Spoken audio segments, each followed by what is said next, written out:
Oh, we back. Here comes the white tall doofus now. Yeah. Right on time. Holla, holla, holla, holla. Now our theme song just saved you, Kurt. You just walked in. Here's what happened. I was here actually in time to be right here, but I wanted to time it to miss Hold Up. No, you didn't miss it. Oh, you piece of shit. You white bastard. I was sitting in the bathroom taking extra shakes to kill time until Hold Up. Holla, holla, holla. Well, welcome to the show, dum-dum. Yeah, I just got back from L.A. I had to do my, we had to do blocking for my pilot. Oh. I had some things I had to do. Yeah, everyone was notified well ahead of time by very professional me. Nobody knew.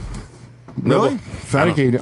You and John, I texted you. It doesn't matter. I ignore your tweets, your texts. Nobody gives a shit. As soon as I see it's from you, I go like this, no.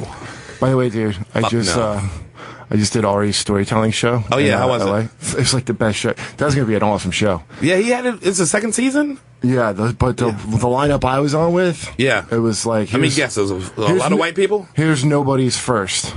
Okay. Who was on it? There's some Jews. Just a bunch of crackers. Nobody want to hear a bunch of white fucking supremacy fucking meetings. Oh my god, and Ari wore a Jew supremacy meetings? Dude, Ari wore a fucking denim suit with a cow skull bolo tie. You know why? Because Ari's out there in L.A. fucking girls he don't deserve to fuck. But that's what it is. And it's affected him his whole life. Listen, because Ari always dressed like a colorful... Ari Shafir, who's been on before, people know if they listen. A friend of the show. Yeah, Ari has always dressed like a colorful, like, clown man. Like, always like a bright colored hoodie and bright sneakers and shit. Right. Like, he'd tell me he was depressed, and I'd be like, well, how could you be sad with so many bright pairs of sneakers in your house? Because he got all this gear from Nickelodeon. But that's how he get a lot of LA puss. Like, a lot of age 28, thereabout. Plus he's that like he don't 43. deserve. Right. So the older he gets, here's what happens. The older you get, the more fucking Doctor Who wacky he has to dress to attract these young female companions to his phone booth. Yes. You understand? Yes. So that's what it is. Yes. But it don't matter what crazy outfits he wears. He reads Yeshiva student no matter what. He looks like you are never, Ari, going to dress your way out of your Jewiness. Never. Just so you know. Never. But his show is awesome, dude. Until they start making sweaters for noses, nigga. Everybody's gonna know. We should knit him a nose sweater. He needs a Cosby nose sweater. I will knit my eyebrows into a nose sweater for Ari Shafir. That's a promise. Well, so fucking Ari, the show was great. Here's the nobodies first. All right. It was Mike Lawrence. Okay. You know, who you may remember from Caitlin looking up to at the Naked Show. Speaking of which, the next Naked Show is this Friday. Tickets are available now. Oh, I thought you were going to say, Caitlin. I thought you were going to say, speaking of which, I put some fucking clothes on finally. It was my a vest. last show. And it's the last Naked Show? No, it's the last Naked Show that I'm doing. Whoa. Yeah. Somebody's growing up. Yeah, Now, Allison is taking it over, and then we have a show. Is she going to be a mom? Allison? What do you mean? Is she going to be a mom? What was that no, about? No, this is a long... she thinks it's hilarious that people think because she said, I'm going to be a mommy.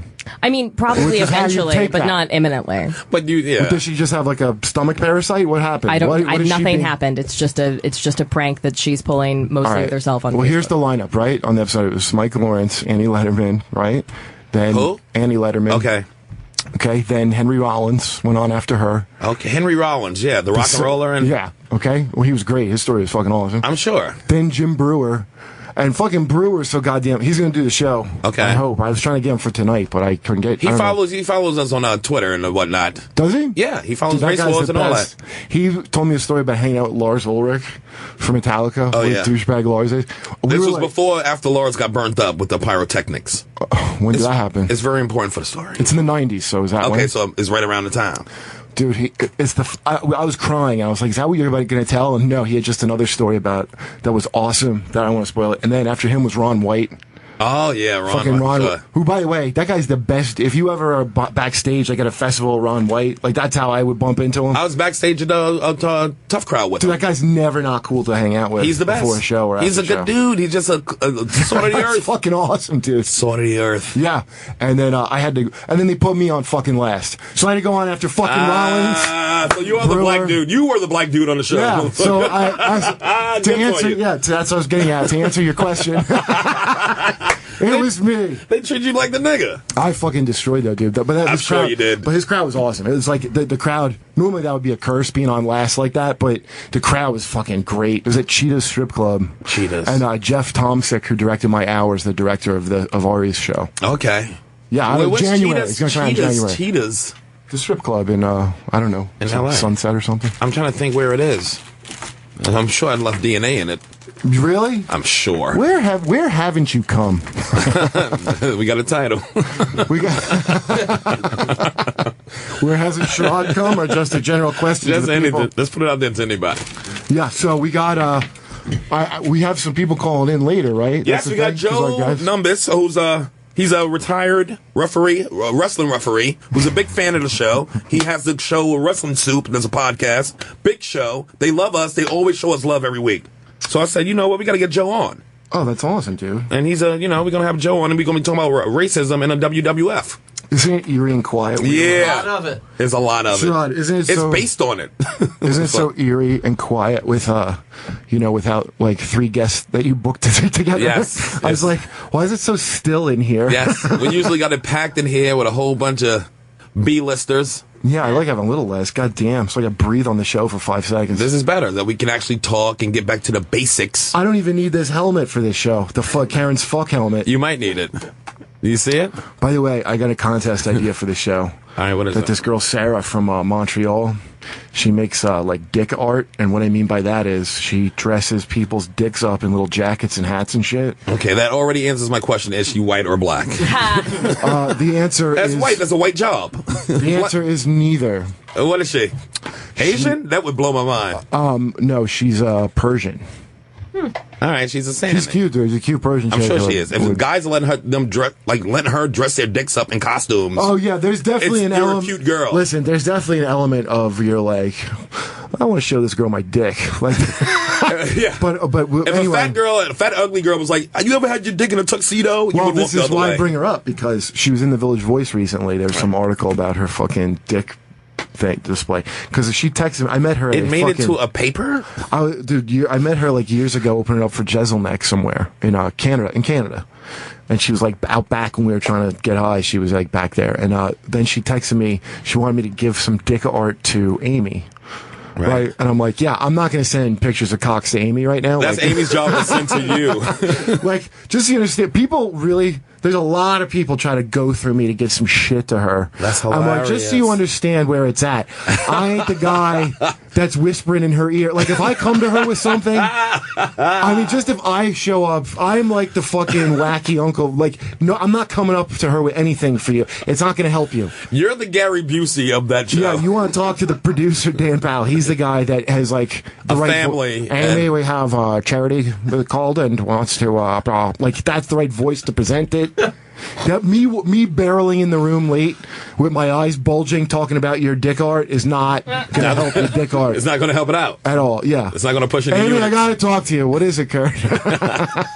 What do you think about... Yeah, so I'm not in that position. Artie dicks. And, here's another thing. You can stop sending me your goddamn sketch ideas that are not even a fucking idea. Where are they sending this stuff to you? That Facebook? people bequeath me like, I thought maybe I'd do comedy, but I'm not. Never thought I'd have to pull this out. But this sketch idea is yours now. Like, I just got the most... And it's a thing of, like, 2 sentences that go nowhere. It's unbelievable how much... You know what? Sketch ideas, when people send you, like, ideas like that on the internet or Facebook, it's kind of like when people send you those prayers, like, if you don't send it now, your life's going to be miserable. It's like, you got to help them. It's the same bullying technique. Just listen, I can't help you, any of you. I don't know, like, I had to chase down my Sirius XM bullshit money. That's how desperate of a straits I'm in. Because they really think that you're connected, like you're in. So, yeah, and I forgot when I was new and I got here, how fucking dumb I was that I thought like that. Yeah. Well, about, like, the lamest shit, because anybody I saw on TV, I assumed, was, like, doing quite well all the time, because I saw them on TV one time. Yeah, you didn't know the difference. In the 90s, I saw them. You didn't know the difference between a neighbor on Growing Pains and Denzel Washington. Dude, if you saw how starstruck I got by Colin Quinn when I first met Colin Quinn, you'd slap the shit out of me. And Colin would tape it and encourage you. You deserve to. Colin's a treasure. Well, that's how I felt, but when I bring up how much I was starstruck to see Colin Quinn... I met him at 11 years old, so... No, I love that fucking I just Lion hit him and up for Joe. money. It was when I thought Lion and Joe Blow were on SNL. Remember Joe Blow, where he was like the guy he was just an average Joe talking about his son?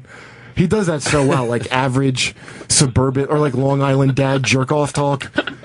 Like people who would be in line to buy lotto tickets ahead of you. How they talk, he's that towny fucking Because it's in dum-dum. his blood. It's in his blood. Dude, he's great It's at it. so in his fucking blood. That's why they had him in that sketch in the elevator with Amy, where it's like, it's small talk hell. And he just keeps bringing up, like, oh, buildings, I build them taller every year. He just was like, just gibberish that he would say. I mean, he started talking about how he does karaoke. One of the cutscenes. Like, do you do karaoke? He's like, I do. You know, hey, now you're an all-star. Yeah, the crowd goes wild. Like what he does on Twitter. That's what he did in an elevator. In an elevator at Amy. That one's the best. Yeah, anyway, I don't even remember why I brought that up. Oh, so the dick art. So, you and his dick. What's the girl's name? Can we at least pull the Sarah, girls up so I can see if it's worthy of me even considering her let me dick just tell you what my idea is, okay? So, anyway, me and Karen's anniversary is coming up. Don't get her that for her fucking anniversary. Oh, yeah, well, that's too late. That's how I know. That's why I brought this up with Sarah, because having her send Karen a special edition of my dick. I hope that's not the only thing you're getting Karen for this anniversary. Kurt. Close to. Why? Jesus no, Christ. we're gonna go to Menettins or something nice. But wait, listen.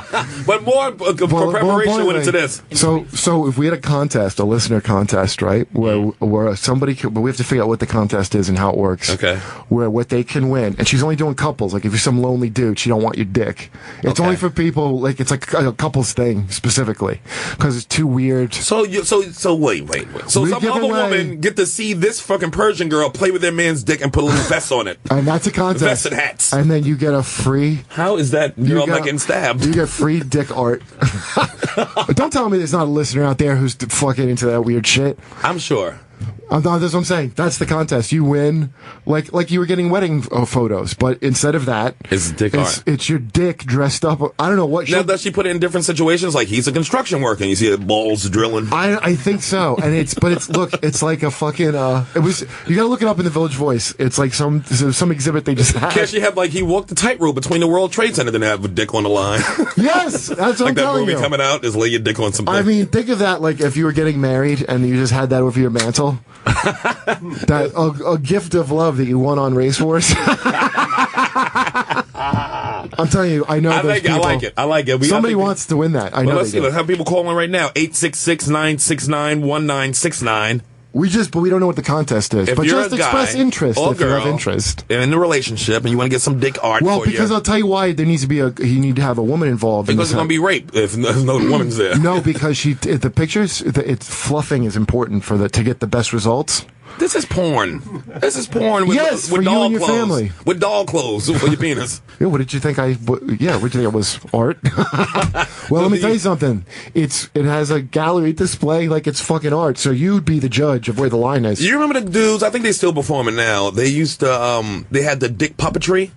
Yeah, I remember those guys. I only see shit like that with dick clothes and dick puppetry. That's only white people can do shit like that and not get arrested and actually have a display and an exhibition somewhere. It's funny you say that, too, because you just solved the mystery. I'm like, why are there how come no young black men are penis puppetry artists? Because they get locked the fuck up. You think that they would be the most... Yeah, look at this fucking foolishness. This look like a sad... Is that it? Yes, this is one of them. What is it? This is like a dick with a Scully on and a fucking shirt, like a lumberjack shirt. No, yes. And he's defeated, though, like he's walking home. Dude, I had no idea how great this was. You can win a contest for this. Look at it. I think Kurt just found what he's going to put above his fucking coffee table. Listen, my girlfriend's getting that for her anniversary, so guess what? I'm proud to call it my gift. Perfect. I didn't think she would use the helmet so creatively. It's really good. To make it look... That's Scully. What do you find a Scully I that always small? imagine the dick face on the other side. That's interesting. Oh, on the top side. But show her the hoodie one, because the hoodie's where it really... That's good use of the fucking... Yeah, show me the one... Cockhead. If that cock was in a black neighborhood, we're going to shot in a hoodie. Oh, maybe the Trayvon of cocks. Maybe get some other black dicks around it, like surrounding the white cock. You want to turn this into a full-length film? No, it's just a contest. I'm just thinking of prizes for a contest, dude. Because I'm always thinking of ways to make the show better. Hey, if somebody wants it, we got somebody calling in actually from Canada. I Mark, don't think we got Mark. Yeah, what's up, Mark? Let's see what he's talking. I ain't put him on yet. Mark? Yeah. What's the deal? What's the deal? This dick art stuff. So, me and my woman go to Montreal and have some girl play with my dick? I mean, if you're going to say it like that. Is that what you're advertising? Yes, exactly. But by play with, people think you mean jerk off. She literally is playing. No, she might have your wife dress it up. I don't think she does it herself. She just does the scene. Your wife will be manipulating your dong, sir. So she don't put the clothes on? I thought I got to go to Montreal and have my my wife there and this.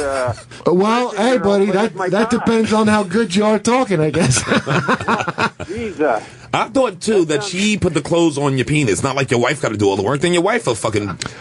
Just say this. Says, hey, honey, we got to go to Montreal, and I need you to. I'm gonna lay on the table. I need you to dress my penis for this girl to take pictures of. I wonder if anybody ever came right there. He's down. Mark's in. Okay. Put me down. All right. Look, we're just exploring to see if it's worth making this a prize because I was like, what could be a good radio prize? Is this a Michael Jackson one? No, I think it's supposed to be a Jew. That's a Jew with the curly curl. Of course, she's Persian and makes the Jew like that, huh? That Jew looked real greedy. What a dirty Persian joke. Nice. All right, thanks, Mark. Well, appreciate it, bro. Man. Cheers. So Mark's in. So that's one person who already do it. Hold on, where's John? Let me see. Here's somebody who said black dicks matter. Ryan in Denver. Ryan, what's up, man? I was just giving you a hashtag for the title of that series. Black Dicks Matter, man. Black dicks matter. I like that. And you put it in all caps, real like you're shouting it. Yeah. And some asshole will say all dicks matter, but for this series, black dicks matter. Black dicks matter. All right, thanks, man. Yeah. So would you get your penis I've dressed heard up? this before that they matter. Of course they matter, sir. They matter the most. Yeah, they matter the most. They matter more than actual black people do. Yes, I tell you. If I had the life my dick had, Dude, ever since Mike Yard came in and we were talking about Jared from Subway, right? When I say he's gonna get, he's getting fucked in prison, and then two of you were like, he's getting black dick in prison, and kicked it up a notch of spite. I've been doing a joke about that ever since then, dude. That's hilarious. That made me laugh so hard that people are that afraid of black dick that it's administered as a punishment, like unofficially. Like that, we all know that's the end of the line of the justice system. Like when they don't know what else to do with you. It's black dick's problem now. I hope this straightens out. I don't know what else to do. Not black dick. White dick is too good for him. You're not getting a reasonable white dick. So you said that Shawshank rape was just this was a date. He even got a privileged rape. His life was too good. Well, they always have to make it in the... Morgan Freeman should have been fucking him in his ass in Shawshank to really give him his punishment. I don't know what the guy's name is. I was watching one of those, creepy evil kin or one of those fucking life horror things on ID. Right. And, it was in the 20s, and this guy, first he kidnapped his nephew and, raped him and made him like a slave, and he was a young guy. His nephew? He was 19.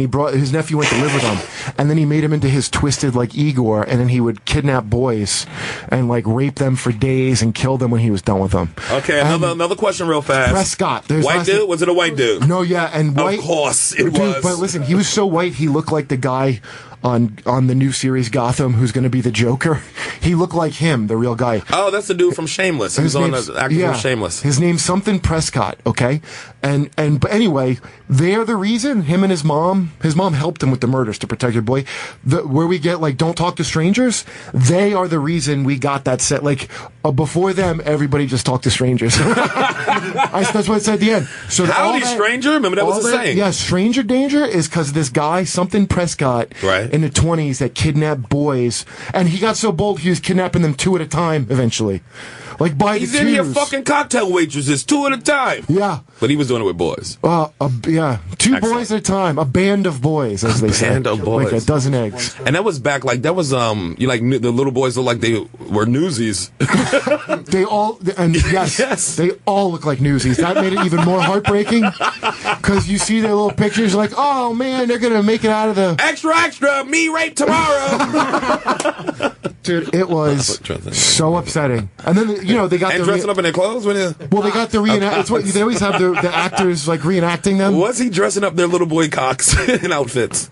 Well, I think it was back then you had to dress your cock in a little vest and if you shit. see a little newsie, right?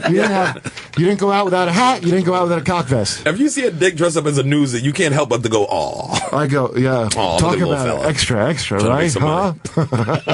Oh, little fella. Hey, kid. How much?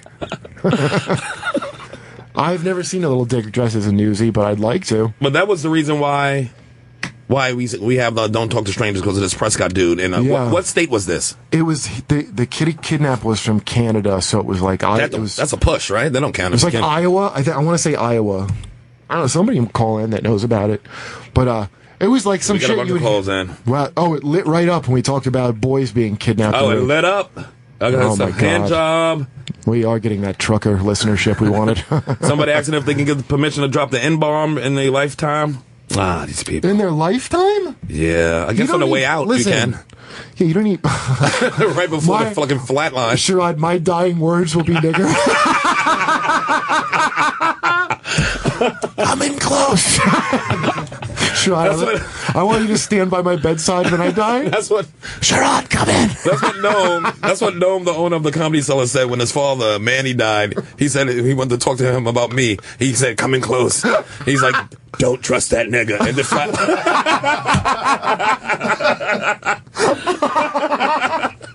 That's so great. Don't trust that nigga. I want to put a sketch in. Well, they will never take it on Schumer, but somebody like save it for our shit. Yeah, well, somebody building a time machine so they can go back in time and say nigga. Their whole Get reason. angry with somebody in present day and go like this. What? 1 second. Beep, beep, beep, beep. Nigga! Come back. In fact, I'm going to kill Hitler so I can say nigger. We like to throw out ideas. All right. You're out of control. We got people. I don't know when this guy's calling you. I heard a rumor. We got him. We got Really? Somebody, is the Pope calling? You talk about Benedict, because Pope I don't know that Benedict. this is real. I mean, it All says... right, answer the phone, but we'll see. I know it was supposedly this is former Pope Benedict. He's got a lot of free time now. I hope it is. I hope it's really... Okay, here we go. Yeah, we don't like having our time wasted with silly impressions. Pope Benedict? Greetings, race war. Well, it sounds like Pope It's Benedict. him. Greetings, sir. What do we call you? Your Ex Holiness or something? My official name is Pontifex Emeritus Benedictus. John, you need some headphones. But all the guys in the office just call me Benny. Johnny, can't find... Well, Benny, it's an honor to talk to you, sir. Why would you call our show Race Wars? Why am I calling? Yeah. Yes, sir. Yes. I heard you were talking about boy fucking. Well, how did you... You know, Pope Francis was just here, the one that... I know you left, right? And then he's like the new guy. Right. What do you think of Pope Francis first? Let's ask him that. Okay. You asked me about young Francis. Yeah, young Francis. He was an apprentice of mine. Long before he took the throne of St. Peter. He called me Master. Whoa! Okay, wow, no shit. Unfortunately, he stopped his training long before he learned the true power of Christ. This is real dark, but... Yeah, well, he's just talking about the power of Christ. It's just coming out of him. He just had that dark look, you know? Together, we were supposed to rule. Now, as you see, that empanada sucking weakling tangles across the galaxy. A little empanada fucking weakling. Wow. Poor and fat Protestant civil servants in Appalachia. So All right, I guess there's beef between them, huh? You talking about Kiv Davis? He's just sick. When I was Pope, I would just shoot them with lightning from my fingertips. Whoa. I mean, this guy. Midi-chlorian count was off the chart. Wait, what are midi-chlorians, by the way? Young boys.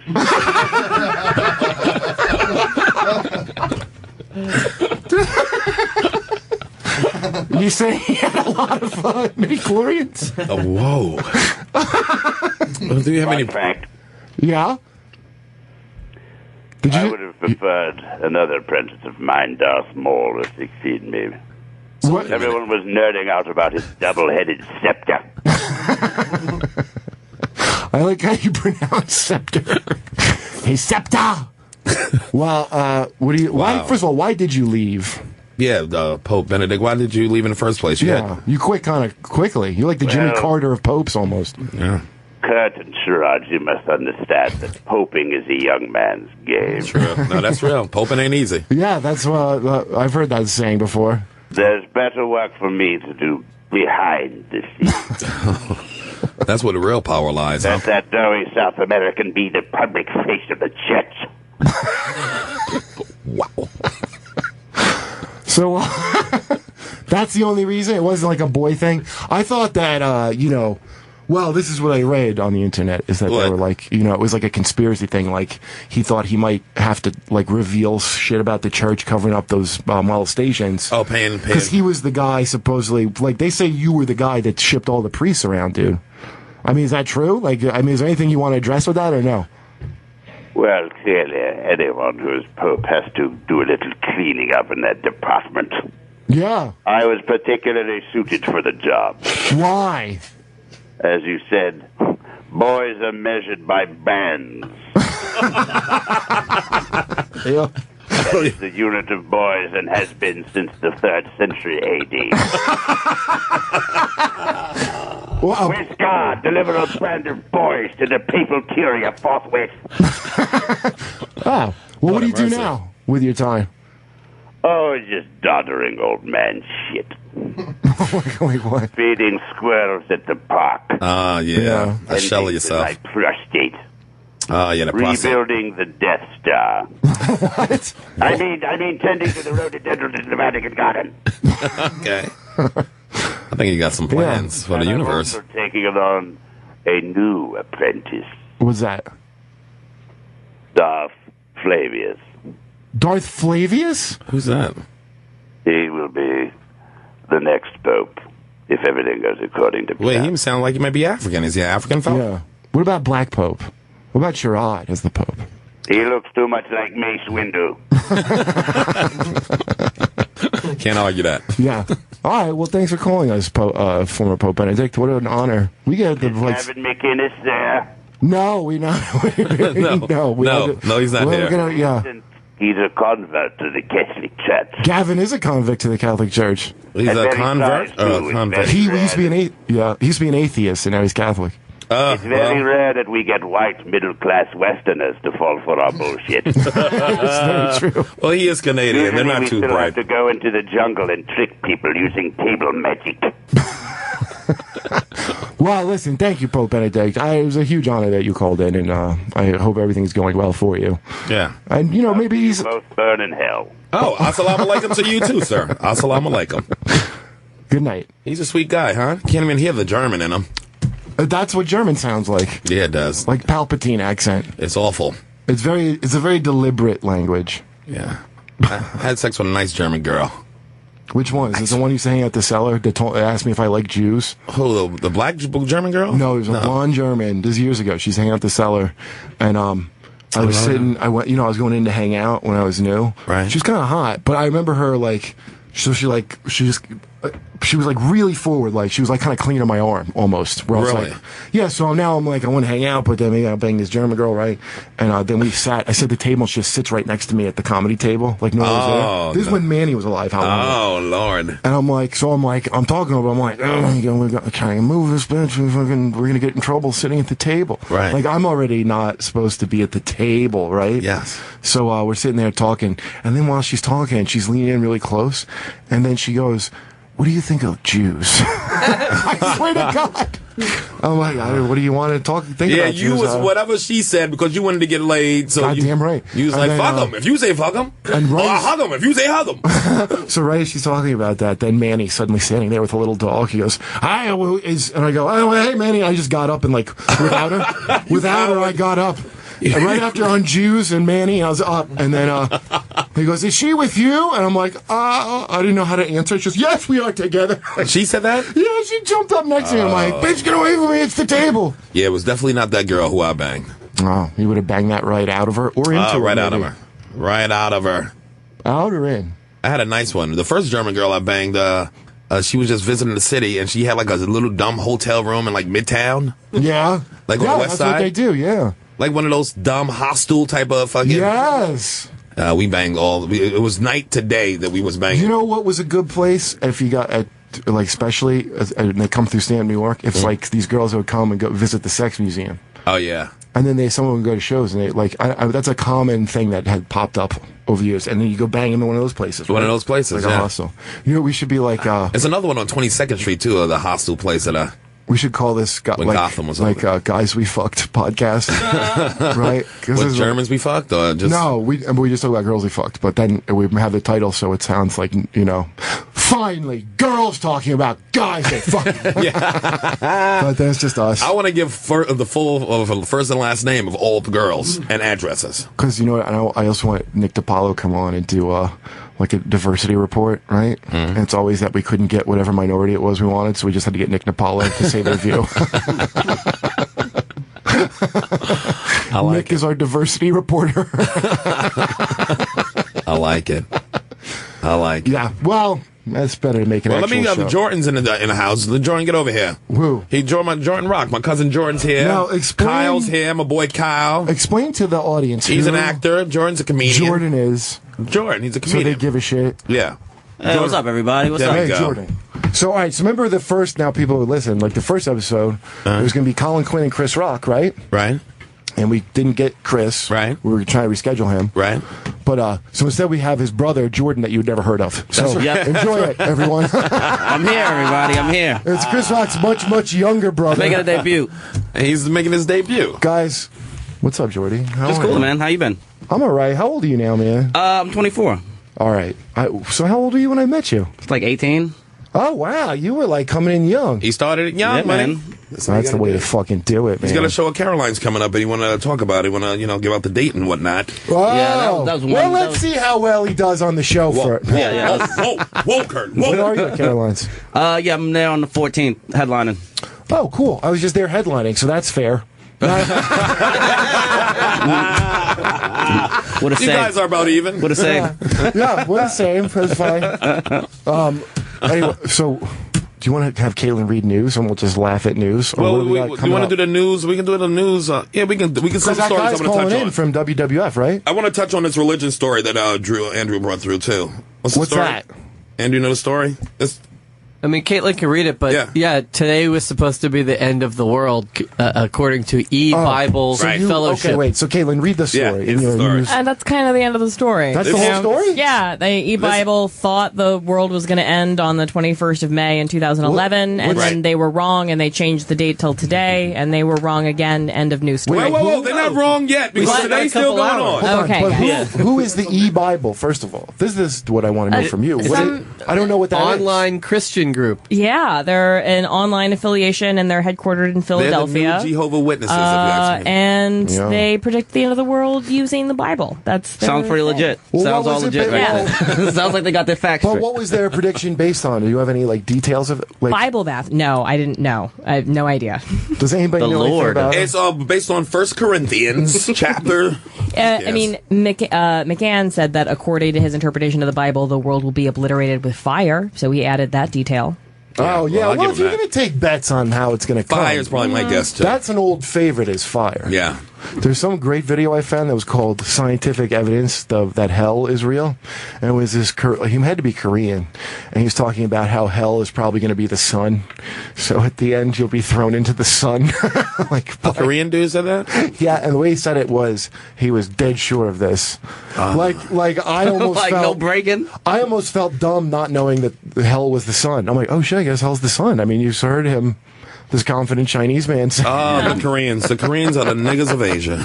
I've actually been to hell. It's East New York. It's pretty bad, man. Oh, yeah, it's pretty bad. What? You know, when we do the pink news houses. stories, by Go the to way. the pink houses in East New York, Brooklyn. If you don't think that's hell, money. Are they nice and pink, though? It sounds like a fun color. No. That's just how blood looked after it dry up. Oh, the pink houses. We do these news stories. Let's give her the fucking story.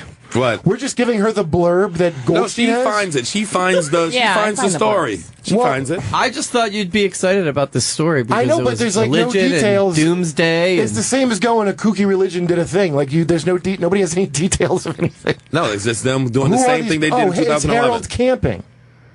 It's good old Harold Camping. Yeah, that guy's been... That's the guy from 2011, right? If you said Harold Camping, I'd be like, fuck it, move on. He used to be a pastor, didn't he? No, but he is the Orville Redenbacher. I thought it was Chris McCann. Where are you getting what?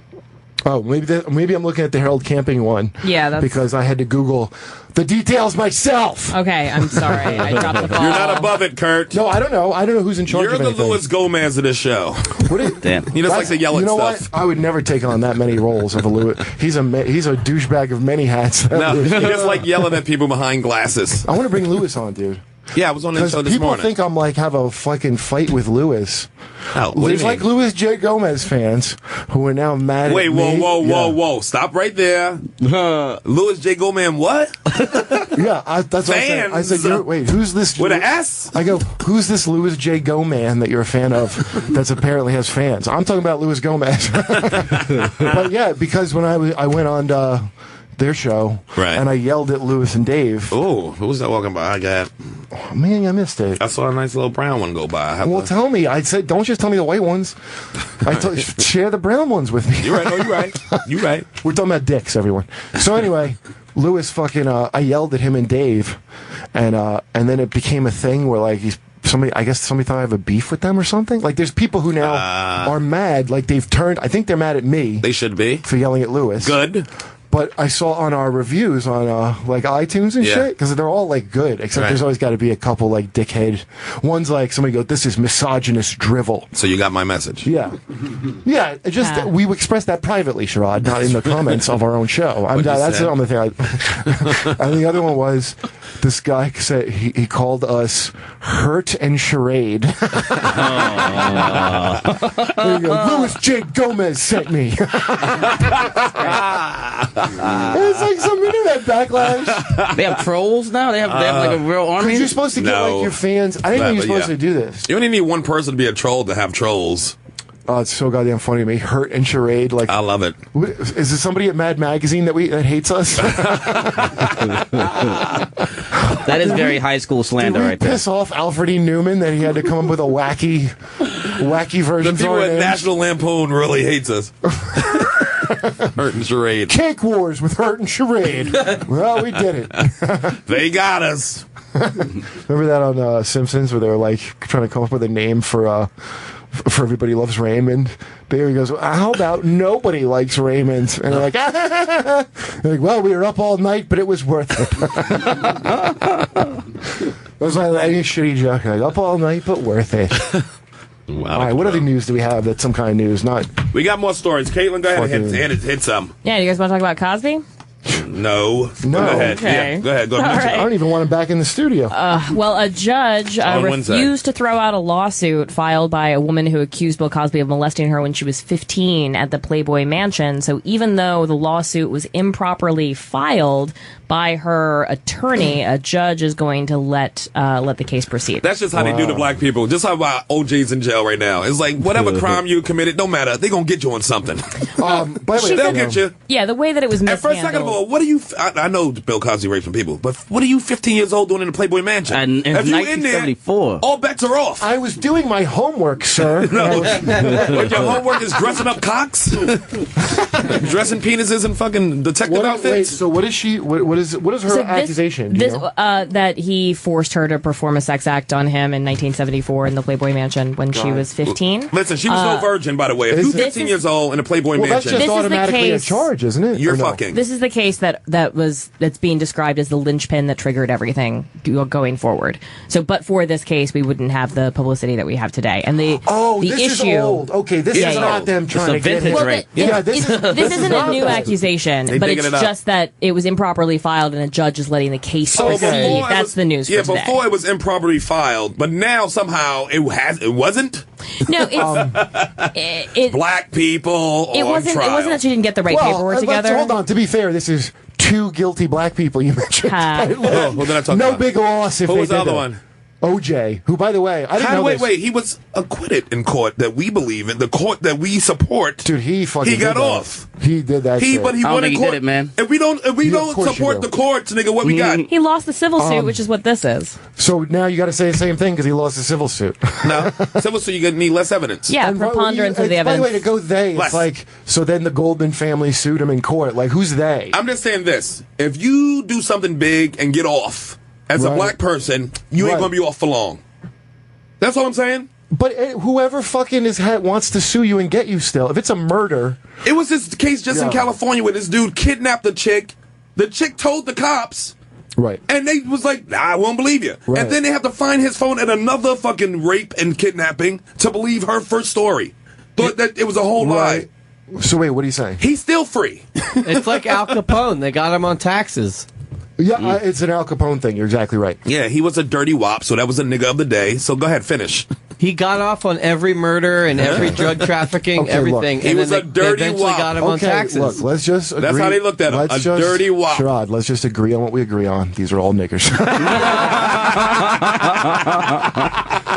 Whoa. Oh, Joy, let's punch him in the face. I can't reach him. Punch the nigga. So, but OJ, I was watching this thing about that because the cops, the reason they couldn't convict him is because the cops, I didn't know how much. Because he didn't do it. Yeah, I don't think OJ did it, man. Because he didn't do it. Well, here's how I know he did it. Never mind any DNA, anything. He just drove for an hour in his fucking van with a gun to his head. That's what you do because you did it. I would do it. I would do that at my breakup of my relationship right now. He's black, man. Nobody it's very scary. He got off with Johnny Cochran. No one who can afford Johnny Cochran. And OJ wasn't with you before this happened. OJ he was with me. I went to USC. OJ was a naked gun, so he had ascended to whiteness. And here's how I know he had.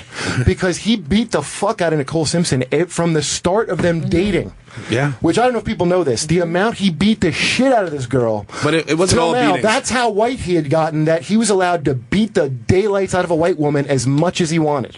He wasn't satisfied with that. He had to kill her on top of it. Good. And, well, he's guilty. So whatever. He's guilty. He wasn't guilty. He was innocent. So you're saying you keep saying he was guilty, but he wasn't convicted or guilty. He wasn't. He wasn't guilty. Your opinion, he's guilty. That's an opinion. I get it. Yes, not guilty in court. We're both in agreement on that. But we all know he did it, is what I'm saying.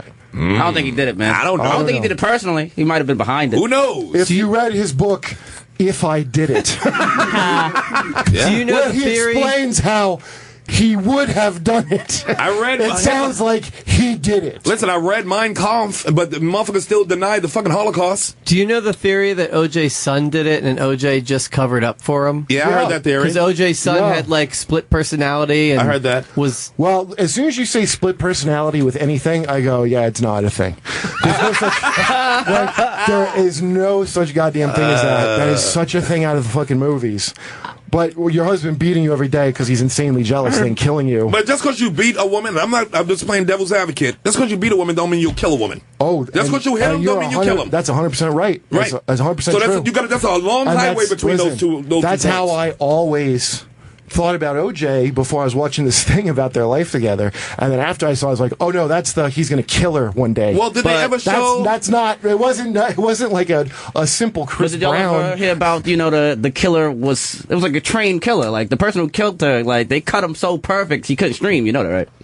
Like, it was perfect. It was murder. Buddy, if you fucking just stab somebody up really good, you think it takes... Well, let's test that theory. Like somebody give me a knife. No, they cut their vocal cords. That's by the way, I just... Like, whoever did it is trained. My son had a knife collection. Hold on. Just up until now, just so you know, I assumed you guys were just fucking with me. I am fucking with you. Yeah, so I don't know, but don't say that he's in it, though. You can't listen. It's a whole bunch of guilty motherfuckers walking around. So why pull out OJ on this? It's a bunch of niggas walking around free. I'm white, black, and indifferent. If they're guilty, who's the fucking guy with the black eyes that they just got? I think he was behind it. I don't think he did it. No, he did it. Who's the guy? He's the violent. He's a piece of shit. I mean, he really good that they got him with that. I had no idea the extent of what a human. He just terrorized this chick and then cut her fucking head off when she tried to have some happiness. Fuck him. He deserves everything he got. But I had no idea. She deserved what she got too. Not even a little bit. Chasing his fucking black dick, bitch. You living on for hog and then you going on dates in this nigga car? Okay, well I was surprised. Yeah, you going on dates in this motherfucker? He bought you all this shit.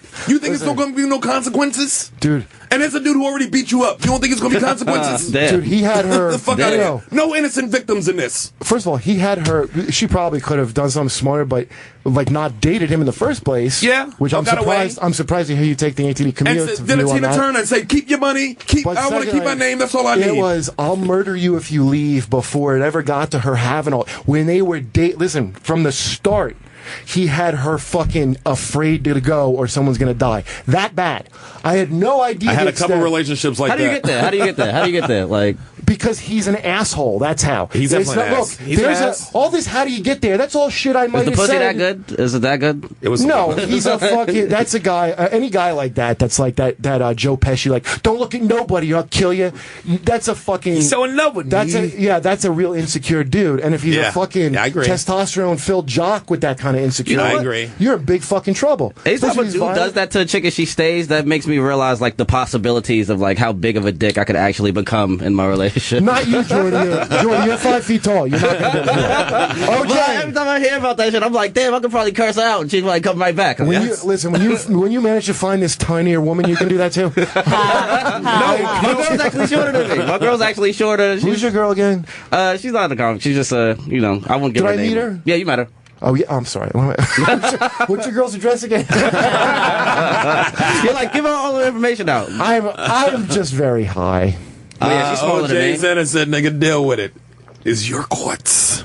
I don't use your courts. I have to deal with shit. The court evened it out eventually. That's dirty shit. That's dirty bull. Wheels of justice turn slow, but they always turn. That's some dirty shit. I don't. They put him in jail for life by going to get his memorabilia. I don't listen. Listen, that's funny. That's the funny. But I don't disagree. But listen, I don't disagree with you that of people getting away with a thing. Yeah. If you're black, they're more likely to make sure they get you eventually. Even if you're guilty or innocent, no matter. Well, whatever. But I don't shed a tear that it's not fair that more white guilty guys go free. Good. I'm glad they got those guilty black ones. I'm not we'll let them go now because But no, we'll just balance it out. But balance it out. No, keep the ones you got, but get the ones you ain't get because you've given them some type of privilege or a second look. Well, or whenever there's easier a thing, out. Whenever there's a thing like that, if they don't get whoever it is, especially if it's a racial thing, if whoever it is that did it doesn't get gotten by the law somehow, there's always someone else that has to be their race crime Jesus. Yeah. That takes the beating or something or another killing. Do you notice that when the guy get what's his name when Rodney King, and then Reginald Denny was had to be the and that's beating what's so Jesus. Fucked up about it, yeah. But there's always a thing like that, and Rodney King. That's the sad part when people who are not even connected to it, the innocent fucking bystanders of it, just happen to be a certain color, get fucking beat. Well, dude, holy shit. So I have Rodney King and that's another one I didn't know a lot of shit about when it happened, Rodney King, but his book I have because my mom called me randomly and was like, I want you to go pick up, there's a Rodney King book signing, this is before he died. Was he Jehovah? I think he might have been Jehovah. Right, man goes, I want you to go get Rodney King's book and see if you can get it signed. I'm like, what? Why? Signed by Rodney King? Yeah, he was at the signing. Oh. This is my mom randomly asking for this most bizarre. That's how my mom asked for weird shit. So I'm like, what? She's like, he was a Jehovah's Witness, Rodney King. Right, that's what I know. Yeah. So I couldn't. I think I had to work, but Sade got it. So they fucking went to the signing and got it signed. She probably walked right in front of the line with that fucking afro. Yeah, she's great at shit. Right this way, ma'am. Yeah, and signed, got it. So then I didn't see my mom, so I read the Rodney King book about his thing. It's very interesting, and like that dude really got a raw deal. Oh, and then even after the beating, then the cops. But then there was something happened. It ended up then getting handled. Do you remember that? After they were acquitted, and he ended up getting a lot of money. And the reason he did, the civil suit. He wrote this in the book. The reason he did was because George Bush, the first Bush, was outraged that the cops got off. Yeah. And so he did some shit to fix it to make sure that he could sue them for like millions of dollars. Yeah. Like he had this whole long thank you to George H.W. Bush. Yeah. Wasn't that weird fucking like. But here's the thing with George H.W. Bush. He took care of like crooked law enforcement motherfuckers his whole caread. He was the head of the CIA for the head of the CIA. Yeah. Well, so if any head of the CIA, that's going to be your job. But he policed a lot of shit. Yeah. A lot of motherfuckers who got badges who get away with shit. But I'll bet him, see, that dude comes off to me, especially after meeting his son, Jesus. That guy was more of a like, as much of a by-the-book guy as that probably gets. It's a shame that we learn more about all the presidents after they already but you'll see, holy shit, this guy's cool. Even with Bob Dole. Right. I like Bob Dole after I fucking met him after he ran. This motherfucker was hilarious. Right. He was even smart as shit. But like, even Nixon did all. He had a dead hand, though. Nixon, that one dead arm really threw America off. Yeah, you can have he had the dead arm. You can have a retarded hand. I mean, don't. But he had the pen in it all the time. It's like, nigga, take the pen out. The pen makes it look like more of a problem. Yes. Oh, that guy's always ready to jot something down. He never knows if he has to take notes. TTG, man. He's TTG. He's trained to go. Motherfucker. Who has a pen? I know you do, Bob. Yeah, it's not right. I look like a fucking. We really need to know these guys, but the thing is that we don't get an opportunity to really see them as people when they first running. You have to see a candidate. That's why, and that sucks. That's what it is. Whoever, when they're a candidate, it's never going to be them. It's going to be whoever designs them for you to see. Right. And then whoever the opponent makes them out to be. Right. So you don't even know who actual people are until you. That's the shame. That's what's going on right now with this presidential race. You don't really know who these motherfuckers are. I watched something on Ricky Rubio or Trump, but I watched some shit on Ricky Rubio. I know this motherfucker had a kid, had a wife, and he coached football, Little League football. Trump really made it so apparent. It's what is like the good thing about everybody's like a dipshit is he made it so obvious that you don't really know who any of these candidates are until they're in, by making himself just himself up out of it. And so you know what I mean, because you'll forget about it. Well, if they're all the same way, you forget about it because it blurs all together, and you just like, oh, this is how they all talk. But one just guy talking how he regularly talks next to them really makes you see how phony they are, right? Yeah. And but then like, how do you get elected if you're not like that? Because Obama, he was a guy people were like, this guy's different. Like, that's what I felt about it. I'm like, I know he plays politics, but he seems different than all these guys. And then, and now the mutate. Well, that also, but definitely that also. But I mean, just how he would talk. I agree. I'm like, this guy's like I like him. All he had that the shit. gift. He had the gift of gab, and he got it out. Have a beer with the guy shit. He had all that. The beer summit. Maybe have a joint with him. He was like that. Yeah. A president I would have a joint Even with. George W. Bush, I thought was a lot cooler after he got in office. So then he gets in office, and he's like a straight up regular politician. You know what I mean? Like, and that's the big disappointment, right? They all are. But you got to play the game to be in the game. Well, they also wanted to get. I wish he had just played more. I wish he hadn't tried to be like, we're all going to get along, because he should have seen ahead of time. They just want to kill you. Don't even give him a little bit. Dude. I knew exactly when Obama got elected president. I said to myself, I knew that shit on the streets for black people was going to get tough. Yeah, because maybe. all these racists who don't want him there, they're going to take it out on the closest black person to him. They ain't going to get to Obama.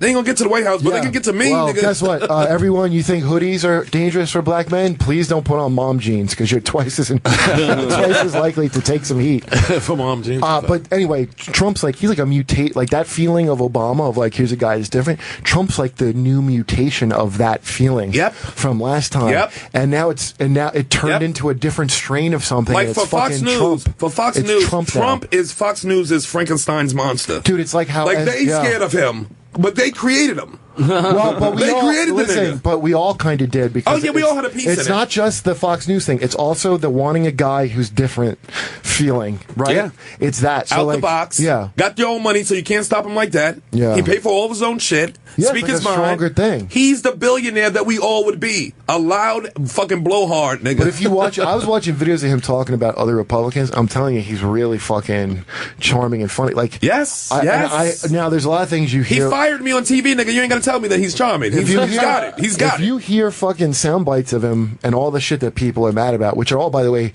ridiculous, awful things that he says, they're fucking like... I'm telling you, that's just what you're getting trickled down because you're not a fan of him. You're probably not hanging on his every word. Right. I mean, I don't even watch it. I just enjoy. I really do. Maybe it's not cool of me, but I'm like, yeah, let's burn it down. I can survive that. Let's burn the whole fucking thing down with Trump.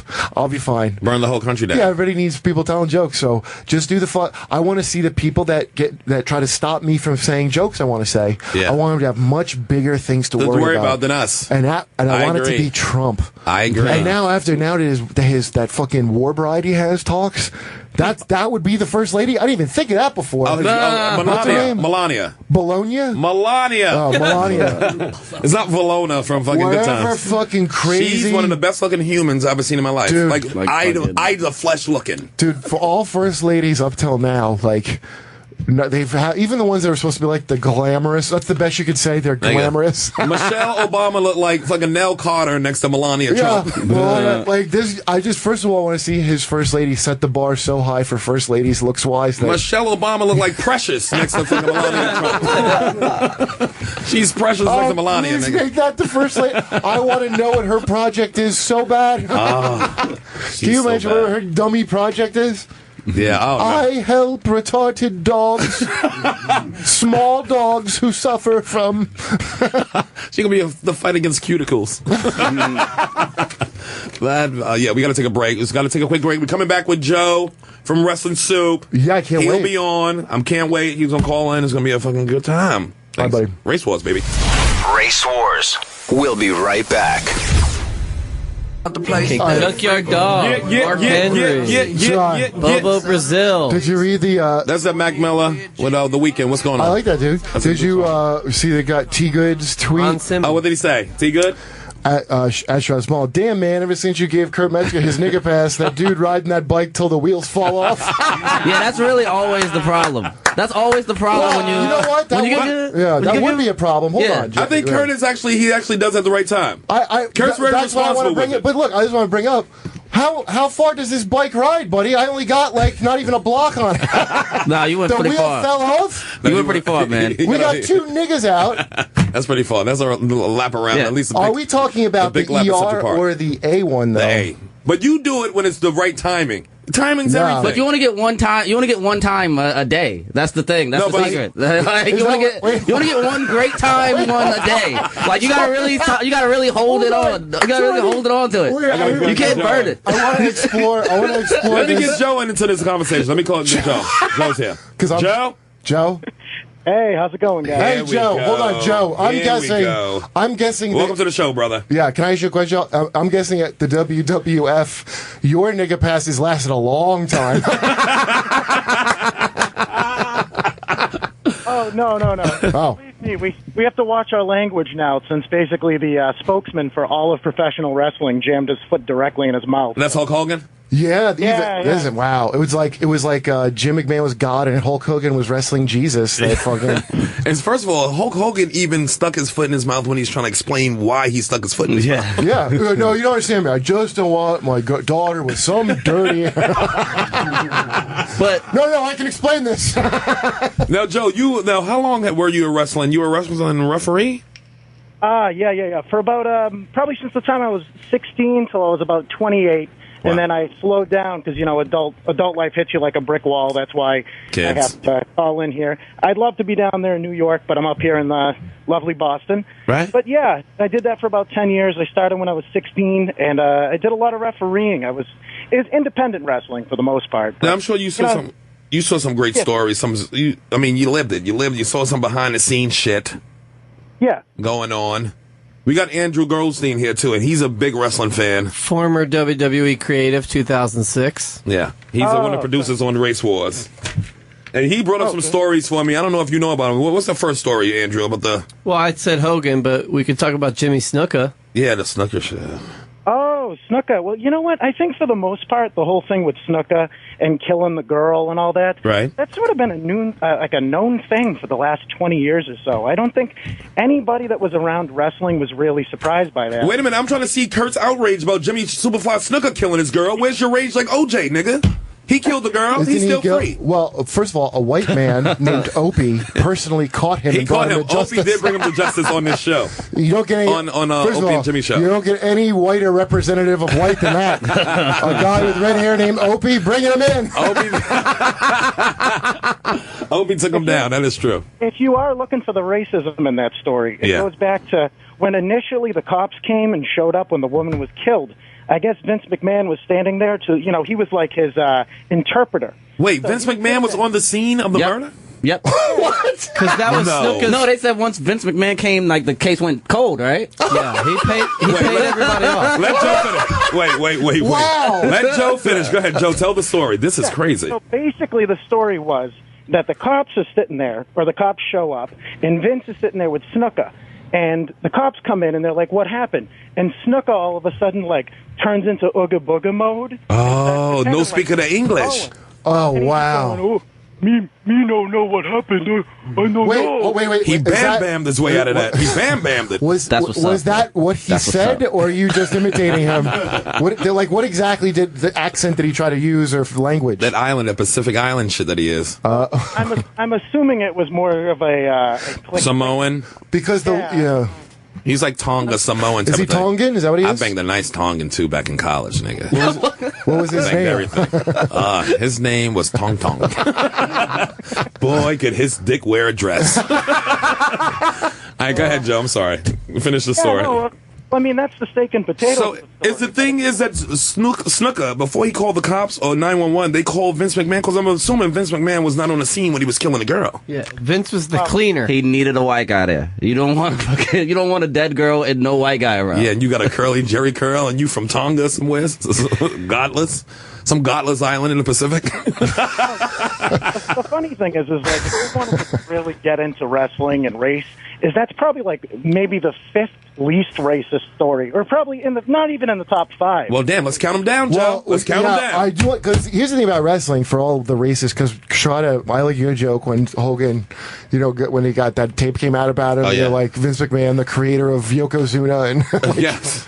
But that shit is like there's like racist cartoon stereotypes of people, but it's almost like wrestling's like the least harmful way to get that shit out, because I think people need to jokingly get it out. But the fans are especially wrestling, man. People all races are like will start getting into with each other on wrestling, especially. I agree. Right, and then the like it's Hulk versus Iran or whatever kind of that weird shit people have in them. Yeah, they do work it out through wrestling. It's a weird us-them mentality in humans. Wrestling is almost like kind of a positive way for that, because it really ultimately they're all if you watch the cartoon, all the racist stereotypes are hanging out together on the same action jet to adventure. Like it ultimately kind of brings people together. But I'm sure you're talking about like the racist shit of behind the scenes, behind the scenes, and So what was the fourth most racist thing? If you said that was the fifth, all right. And this is not even ancient history. Okay. Right now, currently on WWE television, I don't know if you guys the watch New Day. Don't talk. Well, I wouldn't say the New Day is really that. I mean, they're kind of jazz handy, shooky jive. I hate them, man. I hate them. Every time I see them, I'm like, why? They do dumb dances at the end. They hump the ground. You know who R-Truth is? Have you seen this guy? Yeah, I hate R-Truth too. All right, first of all, he comes out rapping and singing the lyrics to Whoop, There It Is. Oh. So he's dated. He's a racial stereotype 25 years ago. Don't they give him a real chain? Don't he come down with a real chain on his neck? Yeah. Oh, and by the way, he's afraid of spiders, and he can't spell. Kurt and OJ's in jail. Yeah, but worse was the tag team. This tag team was created when I was there. It was 2 black guys, and they called them Crime Time. Yeah. But they changed the I's to Y's. So they weren't criminals. They were basically crying. Criminals. So I mean, that's probably number 4. Wait, but dude, you know what's great? Number 4 is here's what I love, because to come up, it's so hard to come up with like a racist stereotype now that you can like I guess get away with, for lack of a better term. Like even Transformers, when they had the dreadlock robot. Oh yeah. Like Huckle and Buck or whatever they were. But now the genius of that he's like this gangster, but then he's afraid of spite. Like just the racism of that beautiful race, because that's like somebody heard something about black people. Yeah, all the like time. scared of spiders or magic. Wait, is that in the match? Like, is that in the match? Like, do they pull spiders out in the match and he's scared of them? Hold on, you're not afraid of magic? No, Aziz.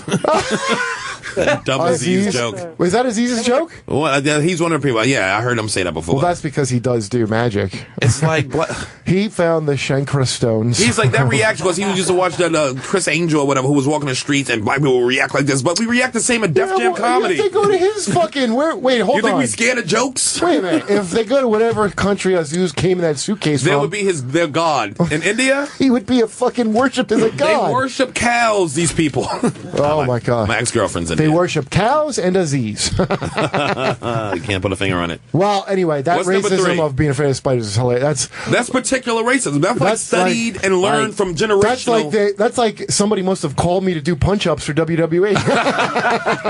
I'm saying, like, do they drop the spiders in the ring, though? Does that, like... It was a short-lived... Oh, no. They never brought it in. He better not fight Jake the Spider.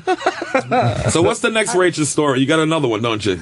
All right, I'm several. Jumping all over like wrestling's timeline now, but there's a known history in wrestling, or there's just a known thing that for a long time there were territories, which it wasn't WWE, it wasn't WCW, it wasn't a big company. They were just like these little small areas where they ran. Right. And it was very self-regulating, and I was thinking about like when you guys were talking, I think it was either last week or the week before, where black comics, they have their clubs. And it's like they don't want to give up their spot. Right. But there was a notoriously known thing in territories where it was you have one black guy. And and so it was only one. Hey, that's our black guy. Get away from it. So it was only one black guy in each territory, and that's how the wrestling was separated. So you couldn't even break in as a black wrestler. Oh, no, and they wouldn't want you there either. And I'm not saying the white fans, the other black wrestlers, they would look at you and they would say, dude, get the fuck out of here. I'm the black guy. That's crabs in a barrel shit, because they force a black man to be in that position. You know like that, two Negro in here. Two in stereo, they can't take it. You better get back up to Maryland. Even a tag team, he had to fight tag team, but they wanted him to fight by himself. Dude, you know what this sounds like? It sounds like the comedy circuit in South Jersey. It does. You mean the Pickle Man and what's his name? That's why you brought it up, because it's the same kind of mentality, like one girl per show, one black dude per show. No, it's such similar shit to like low end comedy. It sounds so similar, like with this, the tracks you're on. It's the same shit. And the same guys fighting it out in their little market where you're like, one guy's the top guy. Yes. And whenever you go to somebody's dumb little town, they got to show you the feature. Got to show you that it's his town. Dude, you know what he sounded like? He sounded like when Jimmy Martinez was here last week talking about. That's what he said. That's why he referred. He referred to the black rooms that we were talking about last week. Yeah, exactly. It's the same mentality.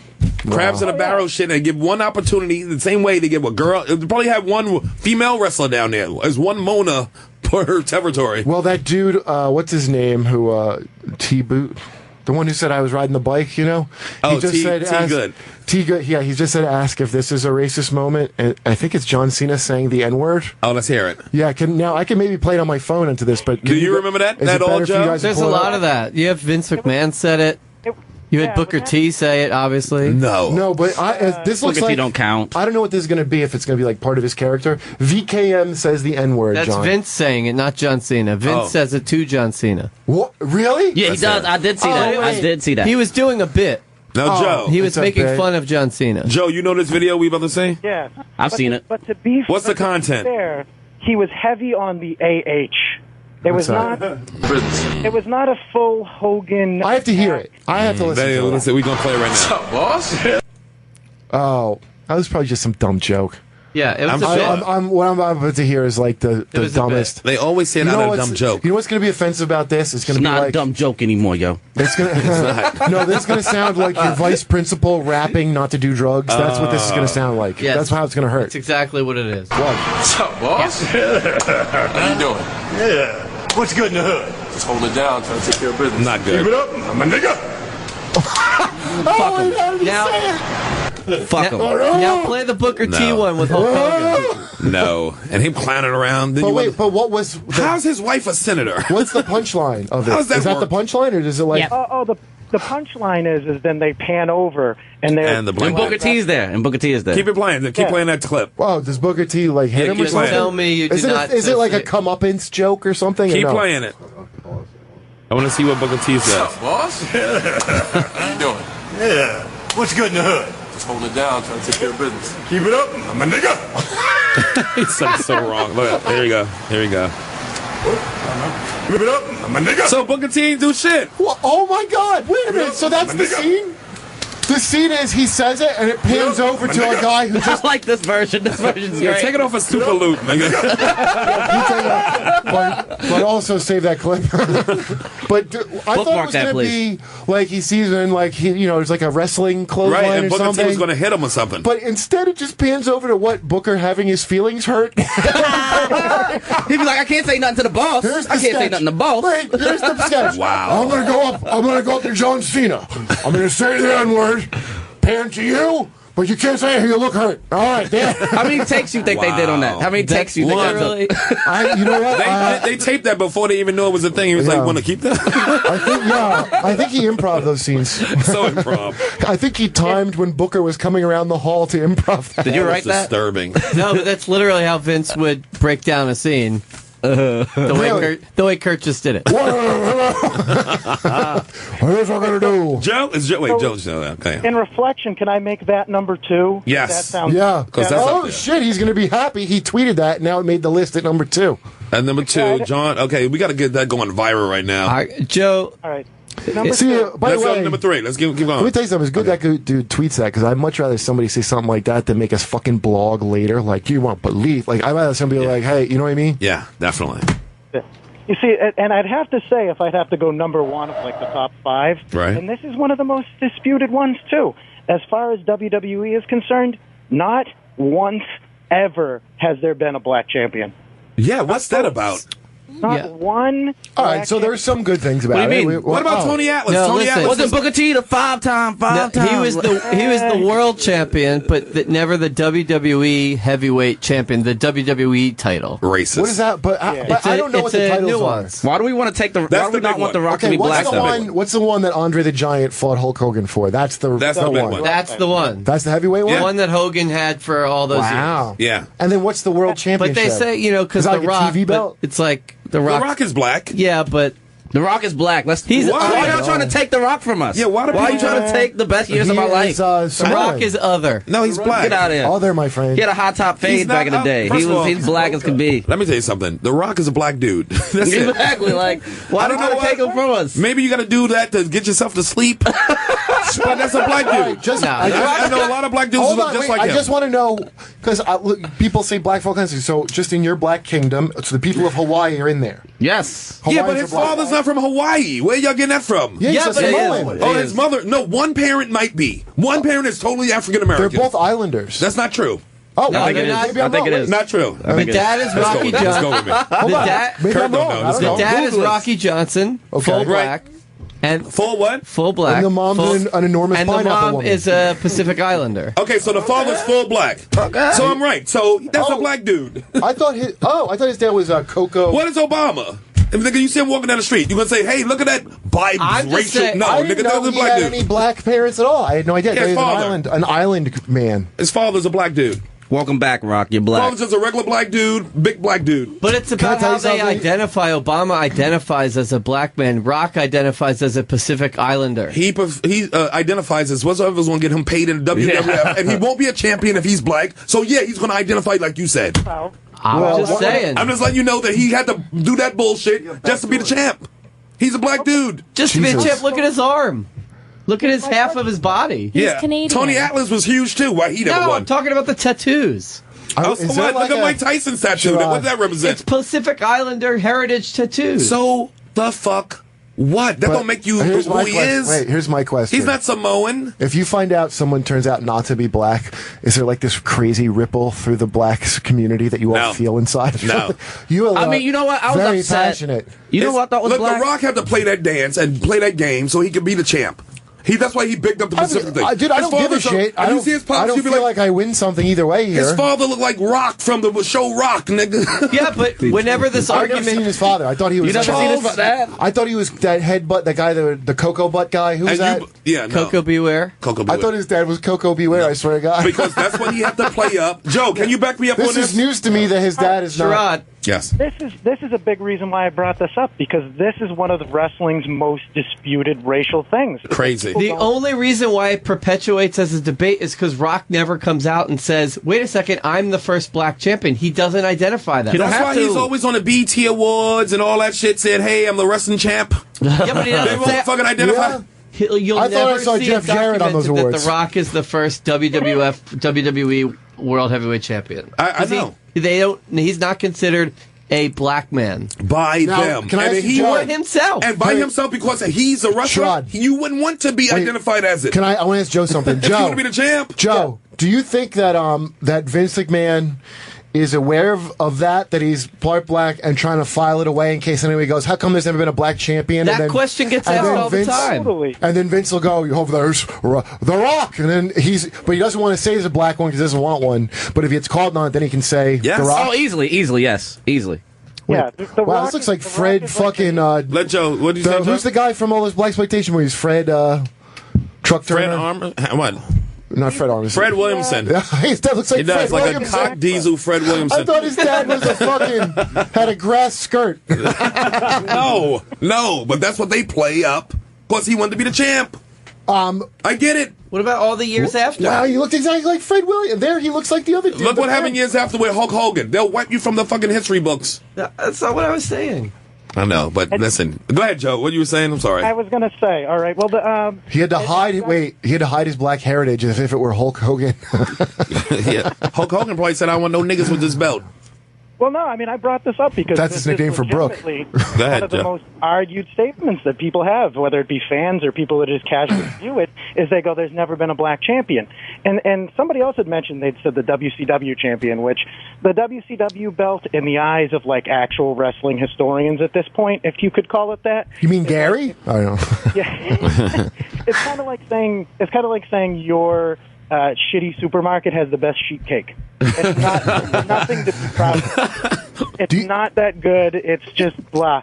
But this is legitimately one of those things that wrestling fans get into about. Well, maybe this is just one sport that a black guy's not going to win the championship. Because of the white writers? Dude, they have to have a black champion, or it looks even... I guess now that wrestling's fake, they don't have to let black people win. It's always been fake. What do you mean now that it's fake? Now that they admit it's fake, they don't have to... Is that why he admitted it was fake, so they wouldn't have to let a black guy win? Maybe because you on the difference... yeah, probably. It's the only way to keep it white. He's like, no, this is a comedy sketch show. We can pick who we want, man. It's supposed to be wacky. It's the groundlings. For a really long time. One of the big reasons why they never made a guy the champion was because they would use the old adage, well, he doesn't need to be. He's a big enough star without the champion. That is some dirty shit. Yeah. Who needs to be the champion? Who needs to be? Like, who is it? Like, no, in general, like, who would ever need to be? Like, for his purposes, who needs to be the champion? For Vince McMahon? Yeah, like, who does he put in? Because I'm sure, especially racially, if it's unfair, it's probably unfair in, like, 70 other different levels. Like, what's his thing? This is going to be the champion. It's going back and forth from, like, John Cena but back in the day, it was the guy with the best body and the physique, and he's tall. And then how did Tony Atlas never get it? He had the best body in wrestling ever, probably. A, he was black, and B, he couldn't talk the way Hulk Hogan could talk. I knew it was the black reason. I knew it was the black reason. You know, the interview shit. Yeah, the interview thing is serious. But Booker T was a good interviewer. Like, he fucking made that. And also, he said the N-word in his interview. It's a bunch of... Booker T is great. We can't leave out that Tony Atlas became a crack addict. That didn't really help. No. Yeah, I mean, after you hit the ceiling in his fucking occupation, a lot of things have happened. When did he become a crack addict? I don't know about Tony Atlas, by the way. I only know so much. He had the best body. Was that nigga not the most diesel human? You want to hear some racist shit about Tony Atlas? Years later, when he was down on his luck and in his 40s, Vince brought him back as Saba Simba in a full-on African, oh my God, African like headdress and loincloth. Oh, Saba Simba. In the era where Simba. That's worse than saying the word nigga. That's worse than saying nigga. That's worse than Vince McMahon saying nigga. Him bringing back a dude who sacrificed himself for you, and he's coming back because you know he need the money. Oh, he do that all the time. You would dress this motherfucker up as some African fucking bush person. And everybody knew it was Tony Atlas, and he was just Saba Simba. That is the saddest shit I've ever heard in my life. Yeah, I will kill a room full of people before I do that. Honestly. As Saba Simba. As Saba Simba, yeah. But you know what, though? This shit still happens, and this is another thing, another modern example of what's going on WWE television. Is I'm sure have you guys heard of the show Total Divas? Oh, yes, I watch it all the time. I love Total Divas with the Bella Twins and Natty. Andrew hates Natty because she's too manly, but I think Natty's the coolest. She loves the cats. And I never wants to fuck Natty. I don't just want to hang at her house. Me and my girl, we can go hang at her house. Natty seems cool, but go ahead. What are you saying about it, Joe? Well, she is a delicious, thick white girl, by the way. She is. She's a solid little. She's Which like one? Natty. She's a little Neidhart. She's Jim the Anvil Neidhart's daughter. All right. That wasn't a slip up. No, I meant to say it. Thank you. Oh, yeah. Well, right now, currently, those girls, the Bella Twins. Yeah. You know, I assume you guys know the terminology of heel and face. Yep. Yeah. Okay. Yeah, the heel and face terminology for those that are listening that aren't wrestling people, which is probably a lot. To be a heel is to kind of just be the bad guy. Right. And to be the baby face is clearly to be the good guy. Well, the Bella Twins, they play heels 90% of the time. Yeah. Take a guess when the 10% of the time they randomly play baby faces. When they compete against blacks, a group of 3 African American females known as Team Bad. Dangerous. Now, who's the 3 girls who play that? Is it, I like them chicks. Those chicks are dope.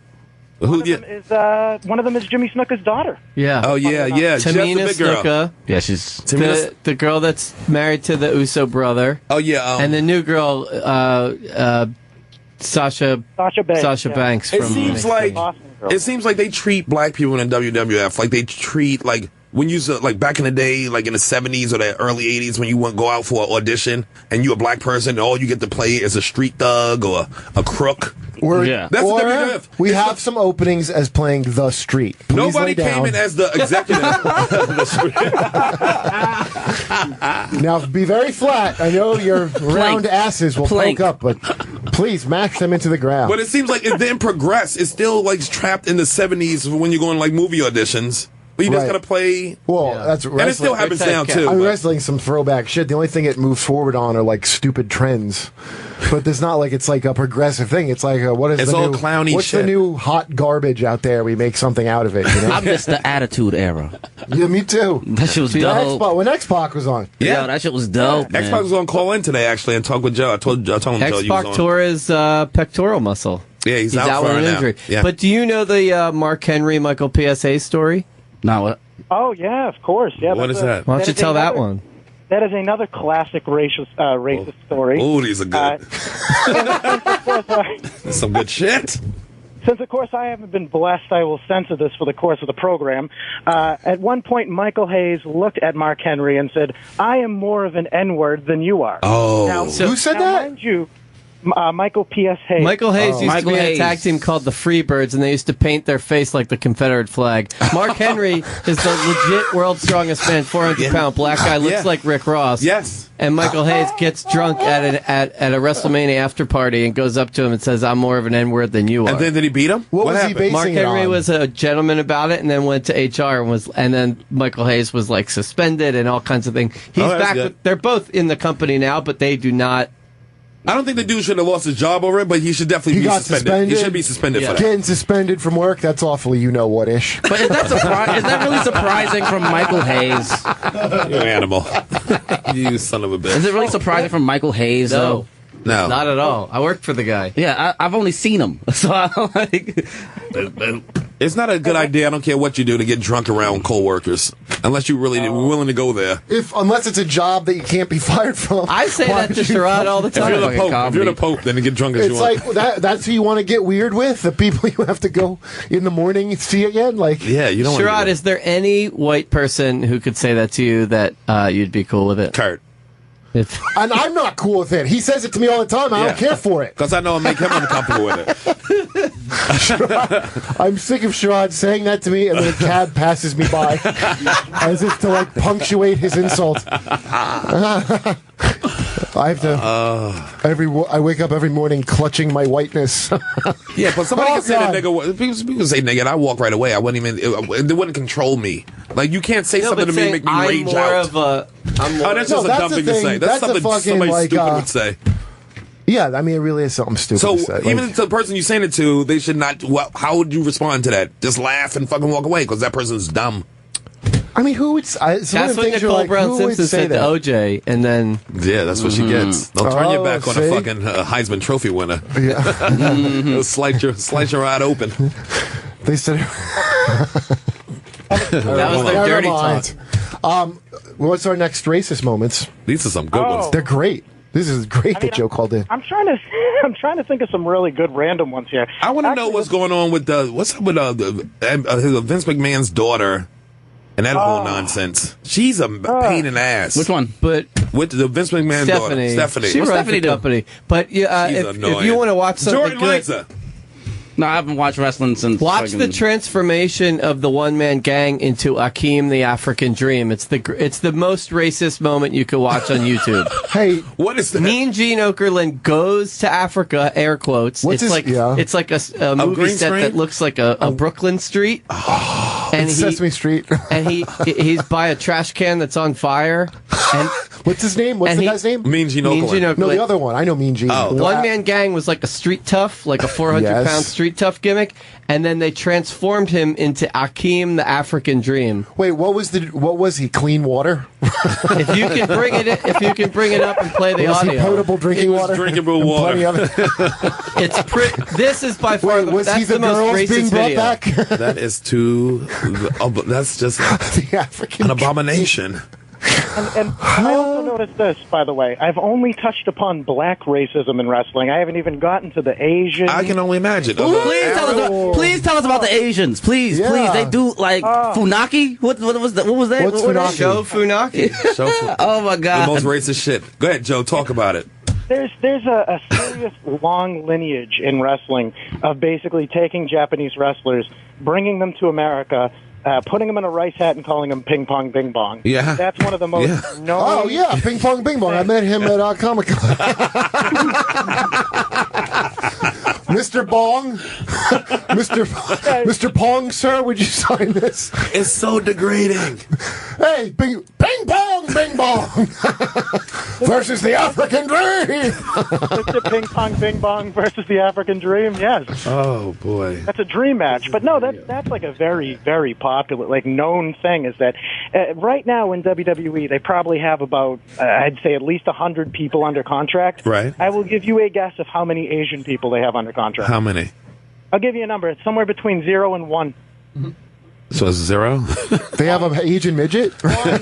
Somebody's got some percentage Asian in them. They got one Asian guy. I'm pretty confident of that. I don't think there's one Asian But woman. why is that? Why...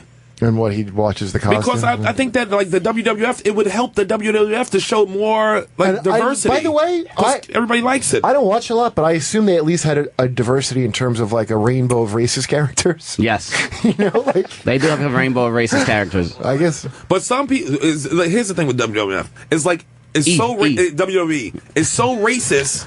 It's so racist, and they use racism. But even in that, they get racist against using other people. Can I test this on you? You all of, and Joe on the phone, but you tell me if this, because it was like half-cock theory I just made right now on my thinking about it. Do you think a lot of like pop things that start out as black things, right? Right.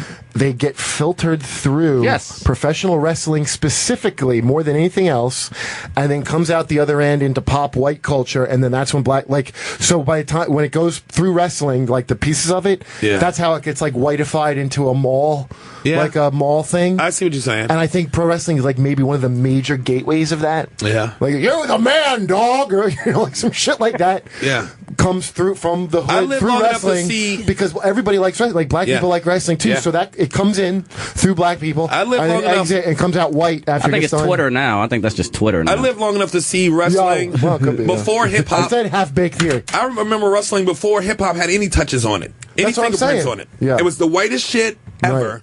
And hip hop was going on, but wrestling wasn't no parts of it. When did hip hop come into it? Too cool. ECW? In the 80s, when like Run DMC, Aerosmith came out.